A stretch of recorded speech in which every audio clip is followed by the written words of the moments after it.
এই হচ্ছে সমন্বয়ক হাসিব। বাসুরটাকে আমার প্রচণ্ড সন্দেহ হচ্ছে এই বাসুরটাকে রিমান্ড দিবে না, ওরা তো কোনো কিছু করবে না, কারণ এরা তো হচ্ছে ওদের হচ্ছে হাতিয়ার। মনে রাখি যে দেশে ভয়াবহ কোনো কিছু হতে চলেছে, মারাত্মক কিছু হতে চলেছে। এই দেখুন, ফায়ার সার্ভিসের যে লোকটা মারা গেছিল তাকে মেরে যাওয়ার সময় এভাবেই সমন্বয়ক হাসিব, এটা হচ্ছে সমন্বয়ক হাসিব। এই যে সাদা পাঞ্জাবি পরা, এটা হচ্ছে সমন্বয়ক হাসিব। এই দেখুন সে এখানে দাঁড়ায় আছে।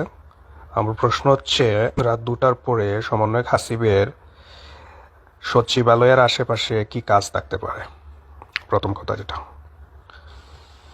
এবং তার এক্সপ্রেশনটা একটু লক্ষ্য করবেন আপনারা, তার এক্সপ্রেশনটা একটু লক্ষ্য করবেন। এই দেখুন, সে কিন্তু ওভার অ্যাক্টিং করতেছে এবং সে এদিক সেদিক তাকাবে এখন। এই দেখুন, সে এই সমন্বয়ক হাসিব সে 2 দিন আগে বলেছিল ইন্টারভিউতে, কয়েকদিন আগে, যে মেট্রো রেলে আগুন না দিলে আন্দোলন সফল হতো না, পুলিশ হত্যা না করলে আন্দোলন সফল হতো না। সেগুলো স্বীকার করেছে, অকপটে সেগুলো স্বীকার করেছে। এবং কালকে রাত্রে যখন আগুন লাগলো সচিবালয়ে, সে ওইখানে উপস্থিত। তো বোঝাই যাচ্ছে যে এটা প্ল্যান করে এগুলা সব কিছু করা হয়েছিল। আগুন দেওয়া হয়েছিল 2টা মন্ত্রণালয়ে।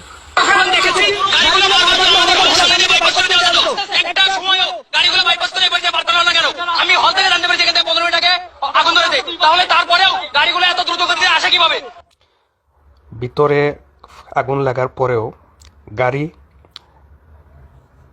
রাস্তা ব্লক করা হয় নাই, খুলে দেওয়া হয়েছিল।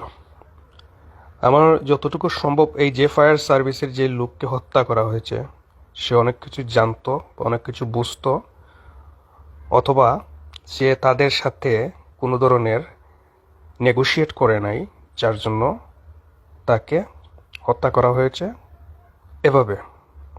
নইলে সচিবালয়ের এই এরিয়াটা ওই সময় ফায়ার সার্ভিস আসার পরে এই জায়গাটা বন্ধ করে দেওয়ার কথা। এটা একটা জরুরি ইমার্জেন্সি এরিয়া ওই সময়, এটা না করে ওরা ওপেন করে দেয়।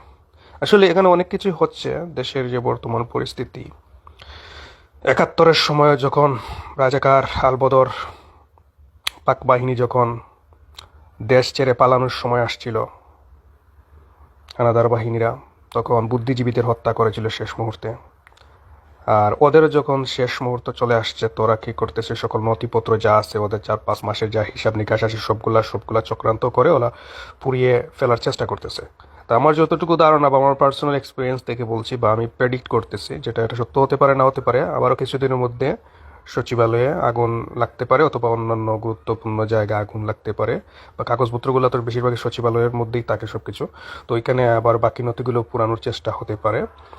এবং এগুলোও এই সরকারের একটা মেটিকুলাস প্ল্যান। এর আবার প্ল্যান করে যে কোনো কিছু করে, এই জামাত শিবিরের লোকেরা, হিজবুতি বাছুরগুলা প্ল্যান মাফিক কাজ করে, নিজেদেরকে খুব বেশি পণ্ডিত মনে করে। তো আরেক পণ্ডিত আছে টাকলা, কি ওর নাম, ওনাকে 16 ডিসেম্বরও মানে না, ওরা কোনো কিছুই মানে না, ওরা কোনো কিছু মানতে চায় না, ওরা দেশকে পাকিস্তানের মতো করতে চায়, পাকিস্তানের হাতেই তুলে দিতে চায়। এবং ওরা যেটা স্বপ্ন দেখে ওরা হচ্ছে পাকিস্তান বানাতে চায় হিজবুতি বাছুররা। তো এই নিয়ে সাধারণ মানুষের অনেক কিছুই দেখা গেছে, যা মিডিয়াতে সব কিছু আসে নাই। আমরা যারা প্রাইভেট মিডিয়া যারা আমরা পরিচালনা করি, সোশ্যাল মিডিয়া আমরা যারা আপডেট দেই সব সময় সবার আগে, তো আমরা এগুলা নিয়ে বিশ্লেষণ করি। অনেক সময় এগুলা সবার আগে আপলোড করে থাকি, যা হয়তো মিডিয়া পরবর্তী সময়ে চাপে পরে আপলোড করে, কিছুটা অংশ আপলোড করে। ওরা কিন্তু সবকিছু আপলোড করতে পারে না, কারণ ওদেরকে হুমকি দামকি দেয় হাসনাত আবদুল্লাহ, সার্জিস, এরা ওদেরকে হুমকি দামকি দেয়, ওরা সবকিছু করতে পারবে না, ওরা সবকিছু চাপাইতে পারবে না অথবা পোস্ট করতে পারবে না। এই হচ্ছে সমন্বয়ক হাসিব। বাসুরটাকে আমার প্রচণ্ড সন্দেহ হচ্ছে এই বাসুরটাকে রিমান্ড দিবে না, ওরা তো কোনো কিছু করবে না, কারণ এরা তো ওদের হাতিয়ার। এই বাসুরটাকে আমার প্রচণ্ড সন্দেহ হচ্ছে। যাই হোক, দেখা যাক কি হয় সামনে।